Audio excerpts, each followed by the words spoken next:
Pong pag-uusapan sa buwan na ito ay ang first 1,000 days at ang nutrisyon sa iba't ibang yugto ng buhay. So sabi po dito, ang malnutrition po sa Pilipinas tulad ng sa maraming umuunlad na bansa ay kadalasang dulot ng kakulangan kaysa kalabisan. Apektado nito ang lahat ng pangkat ng edad, ngunit mas malinaw itong nakikita sa mga sanggol, maliliit na bata o mga toddler at mga batang nasa preschool. So dito po sa Pilipinas, isa raw po sa dahilan kung bakit may mataas na bilang ng malnutrisyon ay ang kakulangan. Kakulangan ng nutrisyon na kinakain ng mga bata or kakulangan doon sa panahon na dapat ay pinapasuso ang bata. Diba? Ayan po. Sabi diyan, apektado nito ang lahat ng pangkat ng edad. Bata, matanda, may asawa, buntis, mga PWDs, senior citizen, yan po yung mga apektado nito. Ngunit daw po ito ay mas malinaw na nakikita sa mga sanggol or sa mga maliliit na bata. Mas pansin kasi sa kanila kung sila ay malnourished. 'Di ba sa school, pag nag-aaral na yung mga bata sa preschool, pantay-pantay yung edad or magkakaedad halos, kitang-kita kung sino yung mga malnourished, sino yung payat, sino yung medyo maliit na bata. Pag tinanong mo yung edad, 'di ba? Kasing edaran lang naman niya yung mga bata din doon. So yun po yung mga dahilan. So ilan pang dahilan ng mga malnutrisyon sa Pilipinas ay una, hindi pagpapasuso o maagang pag-awat. So meaning po, dahil siguro yung nanay ay naghahanap buhay, kailangan niya magtrabaho, so hindi niya na tinuloy yung pagpapasuso. Ginawa, nag-formula milk na lang. O kaya naman, matagal na pagpapasuso. Meaning, yun lang yun yung binibigay. Yan. O pagdepende sa artipisyal na paraan ng pagpapakain ng walang sapat na pantulong na pagkain. Yan. Nasobrahan naman sa gatas, puro yun lang naman. Pero wala namang mga ibinibigay na iba. At kawalan o hindi sapat na pantulong na pagpapakain sa panahon ng pag-awat. Yan. Nung aawatin na yung bata sa pagsuso, 'di ba? Hindi nabibigyan ng pangtulong na pagkain. Ang iba pang mga pangkat ng edad na maaaring makompromiso o ang nutrisyon ay ang mga buntis at nagpapasusong kababaihan at ang mga matatanda. Para po sa ating mga layunin, ano nga ba yung ating objectives? Or ano ba yung nais na makita po sa inyo pagkatapos ng ating FDS? So una po, yan, sabi dyan, ipaliwanag ang first 1,000 days of life at tukuyin ang mga kahihinatnan ng malnutrisyon sa first 1,000 days of life. Ilarawan ang mga pangangailangan sa nutrisyon ng bawat pangkat ng edad at kung paano ito nakakaapekto sa nirerekomendang dieta. Next, ipaliwanag ang mga prinsipyo ng Pinggang Pinoy at ipakita ang wastong paggamit ng growth chart para sa pagsubaybay sa kalagayang pangnutrisyon ng sanggol at maliliit na bata. Magplano ng complementary feeding menu na nakakatugon sa minimum acceptable diet at minimum dietary diversity. And magplano ng isang araw na menu or 3 meals gamit ang Pinggang Pinoy. So ngayon, tignan natin kung ano nga ba itong first 1,000 days of life or F1KD. Ang first 1,000 days of life or F1KD ay tumutukoy sa buhay ng isang bata mula sa pagkakabuntis sa sinapupunan ng ina hanggang sa umabot sila ng 2 taong gulang. So ganito po yung pagkakahati-hati niya. So pregnancy po yung una. So sa pregnancy po or pregnancy to birth, yan po yung panahon na yan, 270 days. Next po ay younger stage of infancy. Mula pagkasilang hanggang sa 6 na buwan ng sanggol. Ito po ay 180 days and po or 6 months. At yung pang last stage ay yung older stage of infancy to toddlerhood. 6 months to 2 years old. So ito po ay 550 days naman po.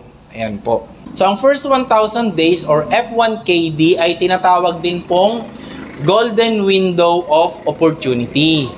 Yan, 80% po ng utak ng isang bata or ng tao ay nabubuo sa loob po ng first 1,000 days. Mula nung siya ay nasa sinapupunan hanggang sa umabot siya ng 2 taong gulang. Kasama rin po sa panahong ito ang pag-unlad ng sistema ng pandinig at paningin. Yan, dyan po nade-develop yan. Kakayahan sa pagkatuto o yung mga learning abilities po ng isang bata, memory functions at mga sistema ng pagproseso ng impormasyon ng isang bata. Yan, so ito ay isang critical na yugto para sa pisikal, kognitibo at sosyal na pag-unlad ng isang bata. Ayan po. So yan po yung first 1,000 days of life. So ano nga ba yung mga bunga ng kakulangan sa nutrisyon sa first 1,000 days of life? Kapag kulang yung mga nutrisyon na nakuha ng isang bata sa loob po ng unang 1,000 araw niya, ano kaya yung mga bunga nito? So una po ay stunting. Ano sa Tagalog ang stunting? Yan po ay bansot. Yan. Ang stunting ay nangangahulugang ang bata ay mas mababa ang tangkad kaysa nararapat para sa kanyang edad. 3 years old na yung bata, pero yung height niya pang 2 years old pa din. Ganun po, yung stunting. Baga napag-iiwanan yung height niya, nababansot. Ang mga batang stunted ay nakakaranas ng pangmatagalang kakulangan sa nutrisyon at paulit-ulit na pagkakasakit mula sa pagbubuntis ng kanilang ina hanggang sa kanilang 2 taon ng buhay. Yan po. So, yun po yung stunting or stunted. Meron po ba dito stunted sa inyo? Na-diagnose ng stunting? Wala naman po. Maliliit lang talaga. So, next po ay wasting. Ang wasting ay nangangahulugang mas mababa ang timbang ng bata kaysa sa nararapat para sa kanyang tangkad. Yan. So, wasting, mas mababa ang timbang kaysa sa kanyang tangkad. Matangkad nga yung bata pero payat. Mukhang butot, balat. Ganun po. Nakikita nyo yung mga palabas minsan sa Africa. Ayan, sa Africa, di ba? Yung mga bata doon, kapag nakakaranas talaga ng kakulangan, sobrang kakulangan sa nutrisyon. Yung mga bata doon, 6 years old na pero ang liliit pa din. Di ba? O kaya naman matatangkad nga pero butot balat naman yung itsura nila. Ganun po. Ang wasting ay ang pinakamapanganib na anyo ng malnutrisyon. Yan. Ang isang batang wasted ay 12 times na may tsansang mamatay mula sa mga karaniwang sakit ng bata. So mas mataas po yung tsansa na ang isang bata po ay mamatay kapag siya po ay wasted. So ito po yung mga ilang pangmatagalang epekto ng malnutrisyon sa pag-unlad ng utak ng isang bata. Una po ay kawalan ng mga oportunidad sa akademiko at o pinansyal na aspeto ng buhay. Pangalawa, kawalan ng kakayahang makaalpas sa siklo ng kahirapan. Pang-apat, pagkakaroon ng epekto sa susunod na henerasyon. Yan, so naipapasa po ang epekto ng malnutrisyon sa mga anak. Yan, at paglala ng hindi pagkakapantay-pantay. Yan, syempre kapag may mga batang mahina sa academics, 'di ba? Minsan ayun nga yung isa sa reason bakit namin inaalam anong reason ba't hindi nag-aaral yung mga anak.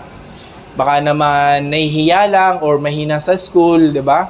Baka nakakaranas ng malnutrisyon. At nagpapahirap sa pag-unlad sa edukasyon, pagkakapantay-pantay sa kasarian, at kahirapan sa hinaharap. So meron po akong ipapanood sa inyo na maikling video patungkol po sa stunting at yung bunga po ng malnutrisyon.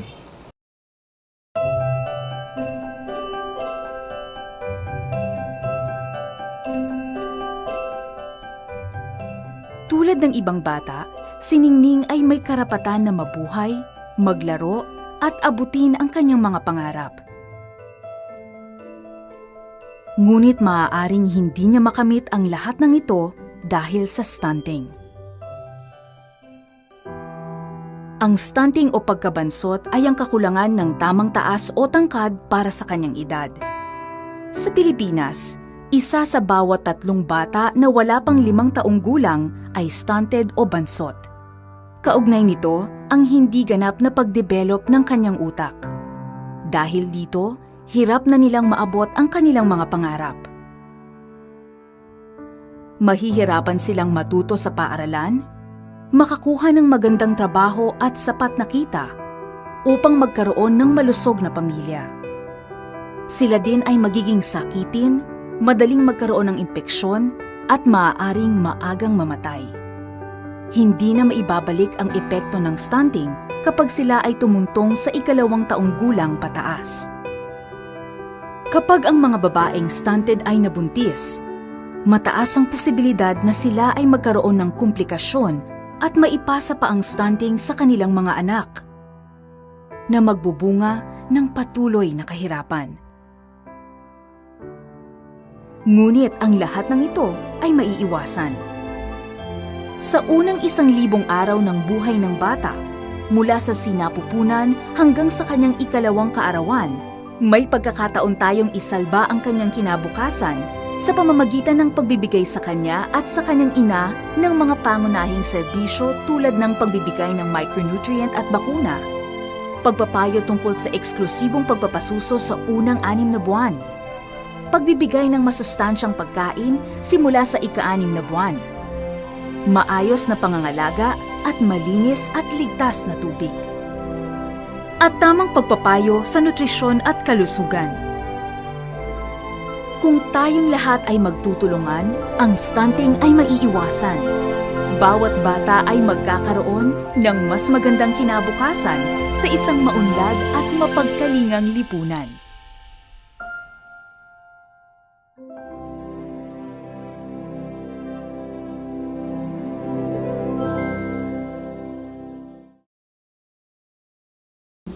So para po sa susunod nating pag-uusapan, ayan, para maiwasan po yung mga malnutrisyon sa isang bata o sa iba't ibang yugto ng buhay. So titingnan natin ano nga ba yung mga pangangailangang nutrisyon sa iba't ibang yugto po ng ating buhay. So para po sa una, yung first 1,000 days of life, so meron siyang 3 bahagi, tama? Yung una po yung pagbubuntis. Dapat daw po sa mga buntis, hindi bababa sa 4 na prenatal check-up or prenatal visit sa loob ng 3 trimester. So ang bilang niya dapat ay dun sa unang trimester, hindi bababa sa 2, dun sa pangalawa at pangatlong trimester, hindi bababa sa 1. Dito rin binibigyan tayo ng 180 na tableta ng iron folic acid supplementation, balanced protein energy dietary supplementation, at ipanganak ang sanggol sa isang healthcare facility. So bawal na po ngayon manganak sa bahay or kung saan-saan, 'di ba? Sir, malinis naman po doon. May aircon naman po yung bahay namin. So ang pinapanatili po natin is yung kalinisan nung mag-ooperate po sa inyo or magko-conduct po nung panganganak. Ayan. So ilang health tips lang para sa mga buntis. Yan. Bawasan po natin ang pagkain or ninyo ng maalat na pagkain, pinirito, mataba at mga pagkaing mataas sa asukal. So yan po yung mga iiwasan nyo.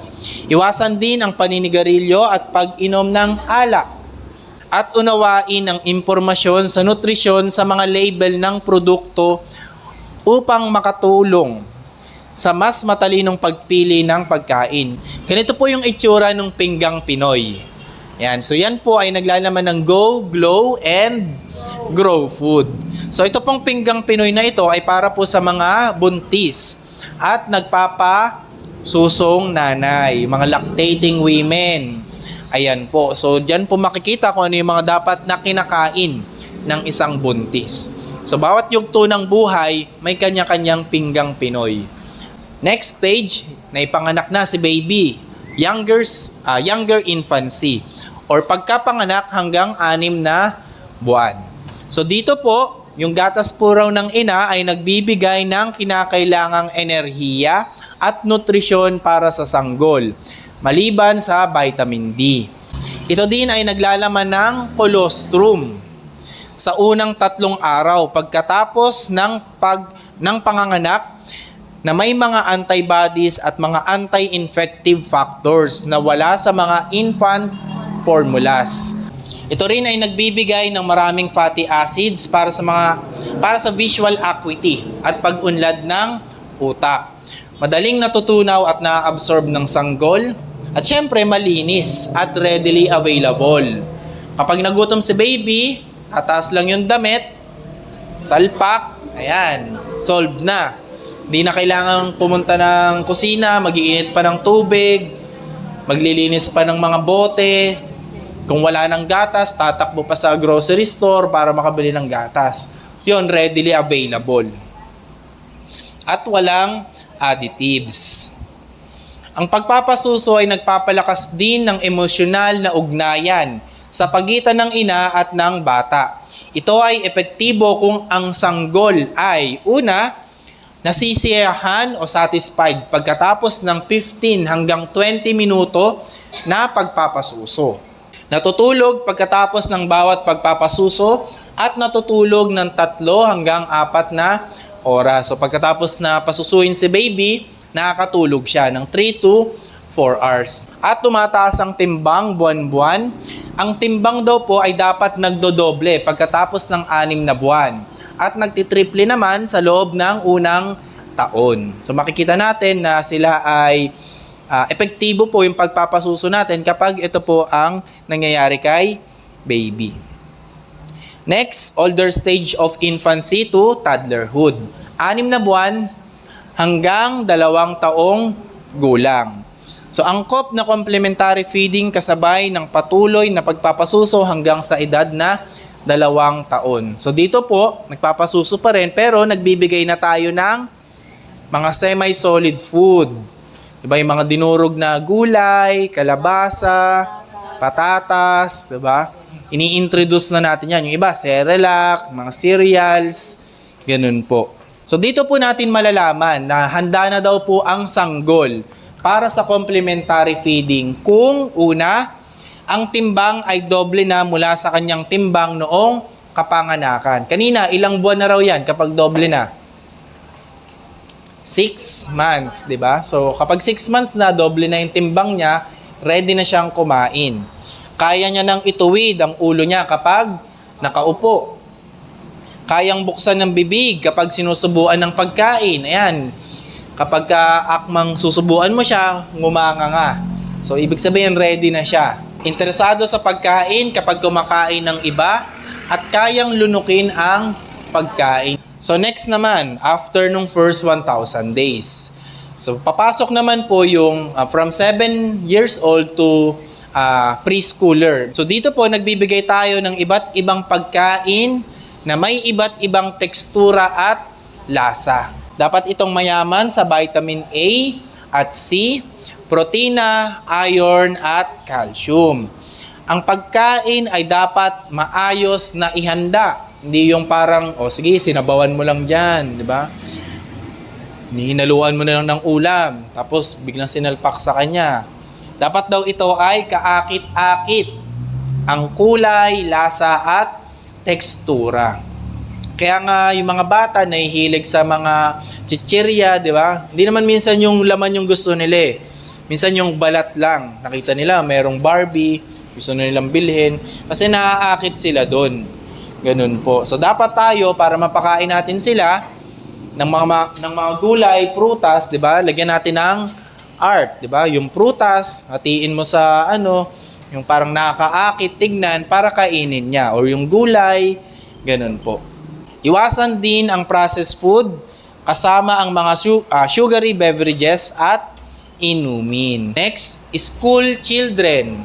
Ito na yung mga daycare to high school. Para sa mga school children, ang nutrisyon ay may mahalagang papel sa una, pagbibigay ng enerhiya para sa kanilang masiglang aktibidad. Sa school, active na yung mga bata, ang dami na nilang ginagawang mga activities. So, kailangan nila ng enerhiya. Kaya nga kapag gutom ang isang bata, pumasok sa school, di ba? Kitang-kita ni teacher yan. Ay, matamlay yung isang estudyante ko. Siguro hindi to kumain. Di ba? Yun agad ang unang nasa isip. Hindi kumain. Kasi matamlay. Ito rin ay nakakatulong sa pagpapanatili ng resistensya laban sa mga impeksyon. Yan. At nakakatulong din ito sa kanilang paglaki. So ito rin po ay nakakatulong sa pagkakaroon ng sapat na imbakan ng nutrients. So yung mga nutrition po, yan po yung papel ng nutrition sa mga bata. Kaya nga kapag may mga batang kulang ang nutrition sa school, anong ginagawa ng school? Feeding program or yung supplemental feeding. Pumapasok sila doon. So next na yugto ng buhay po ay adolescence. Ito po yung mga nagdadalaga at nagbibinata. Ang mga adolescents ay nasa kanilang rurok ng paglaki. So ito po yung panahon na ang mga bata ay mabilis nang lumalaki. Marami ng pagbabago sa katawan. Yung mga babae, lumalaki na ang dibdib. 'Di ba? Mga lalaki, tinutubuan na ng mga bigote, balbas, 'di ba? Lumalaki na ang yung dibdib, yung tawag doon, yung hubog ng katawan nag-iiba na. Kaya ito ay nangangahulugang mataas ang pangailangang nutrisyon ng mga nagdadalaga at nagbibinata. Ngunit madalas nilang nilalaktawan ng mga pagkain, 'di ba? Yung mga babae, kaya nagda-diet, takot tumaba. Baka baka hindi siya pansinin ni crush, 'di ba? Yung mga lalaki naman, ayaw rin tumaba, baka hindi rin magustuhan ng mga crush nila, 'di ba? Ito na kasi yung nag-iiba na yung pakiramdam ng mga bata. So yung food fads at crash diets, ito po yung mga trend na pagkain, yung mga uso, 'di ba? Kung sa panahon ngayon, milk tea, yun ang mga gustong inumin ng mga kabataan. Ayaw nilang uminom ng mga natural na mga inumin. Gusto nila yung process. Ayan po. At gumagamit na ng alak at droga. Ayan, nai-introduce na. Kasi naku-curious na yung mga kabataan. So nalululong na sa mga ganitong gawain. Mga gawi na dapat po ay iwasan. So tayo po bilang mga magulang, ang papel po natin ay hikayatin ang ating mga anak na makakuha po ng well-balanced diet or kumain po ng mga masusustansyang pagkain. Ang pagkakaroon ng well-balanced diet ay makakatulong upang masiguro ang sapat na nutrisyon. Ang mga babae din ay madalas nagkakaroon ng anemia o nagiging anemic, maputla. Bakit kaya kapag nagdadalaga na? Anong dahilan sa mga babae? Menstruation, di ba? Yung dugo, kasi dugo in lumalabas sa inyo. Kaya, madalas nagiging anemic yung mga nagdadalaga. So, ang kailangan kailangan ng pagkain na mayaman sa iron. At panghuli po ay older persons. So, para po sa atin, mga older persons, kailangan natin ng mababang caloric levels upang maiwasan ang pagtaas ng timbang. So, sa mga tumataas ang timbang dyan, bawasan ang mga makakalories na pagkain. Yan. Kailangan din natin ng protina, iron, at vitamin B12, folic acid, at vitamin C. Ito yung sa mga buntis. Pero kahit hindi buntis, pwede rin sa atin to. Sumasakit-sakit na yung mga buto-buto natin, di ba? So, kailangan ang calcium para sa kalusugan ng buto. So, yung calcium intake daw po natin ay hindi dapat bababa sa 800 mg hanggang 1,000 mg kada araw. Kailangan din natin ng maramihang servings ng prutas, gulay at whole grains araw-araw para sa fiber at pinagkukunan ng vitamina at mineral. Ayan, so ang tubig at fiber ay makakatulong sa normal na bowel movement. So iwasan natin yung mga matatamis na inumin, di ba? Soft drinks, yan po. Hikayatin silang bawasan ng kanilang sodium or asin intake, yung mga maaalat. So, bawasan na natin yan. At ang mga low calorie na pinagkukunan ng mataas na kalidad ng protina tulad ng lean meat, poultry, isda, itlog at low fat milk. So, yan dapat yung mga kinakain natin, yung mga mabababa sa calorie. So, yan po. Iwasan o tanggalin ang mga pagkain na nagdudulot ng gas upang maiwasan ang di pagiging komportable ng tiyan. Yan. So, para naman po sa mga may problema sa ngipin, yan, yung mga sira-sira ng ngipin. Sir, hindi na ako makakain karne. Bulok na ang ngipin ko. So, ang technique, putol-putulin ang malalaking peraso ng karne. Diba? Kumbaga, get-getin natin sa maliliit. Ang pagkain ng kaunti, ngunit madalas na pagkain ay maaaring maging kapaki-pakinabang. Yan, ang mga pagkain at inumin na may caffeine ay dapat limitahan para sa mga may nervousness o sleeplessness. Panghuli po ay yung person with disability or yung mga PWDs. So dito po para naman po sa kanila, para sa mga nutritional needs ng mga PWD, maaari silang kumonsulta sa kanilang lokal na health professional o barangay nutrition scholars. The first 1,000 days of life is a critical stage of a child's growth and development.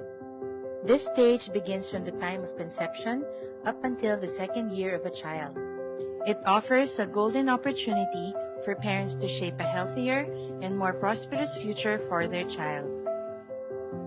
The first 1,000 days of life consists of 3 separate stages. The first is pregnancy.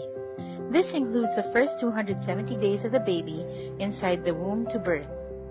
During this stage, a mother's nutrition is a matter of utmost importance. Mothers should drink iron and folate to prevent anemia and birth defects. It is important for mothers to consume adequately iodized salt. Iodine deficiency may reduce a baby's IQ by as much as 10 to 15 points and may also lead to low birth weight and stillbirth. A balanced diet including rice, meat or fish, green leafy vegetables, yellow fruits, and milk or egg products can help ensure optimum health of the mother and her child. The second stage is called infancy. This stage includes from the time of the baby's birth up to the first 180 days or from 0 to 6 months. In the first hours after birth, the baby will be able to receive colostrum from the mother's breast milk. Colostrum is the baby's first vaccination and protection from life-threatening diseases. It can also increase the baby's IQ by 5 to 7 points. The final stage is the child's toddler years. This includes the next 550 days after infancy or the baby's first 7 months up to his second year. The baby can still continue to breastfeed during the toddler years. During this time, the baby is ready to take in semi-solid food. With proper care and nutrition, children can overcome and prevent life-threatening diseases, complete 4.6 more grades of school, and have healthier families during adulthood. Find out more in the first 1,000 days of life at 1000days.unicef.ph.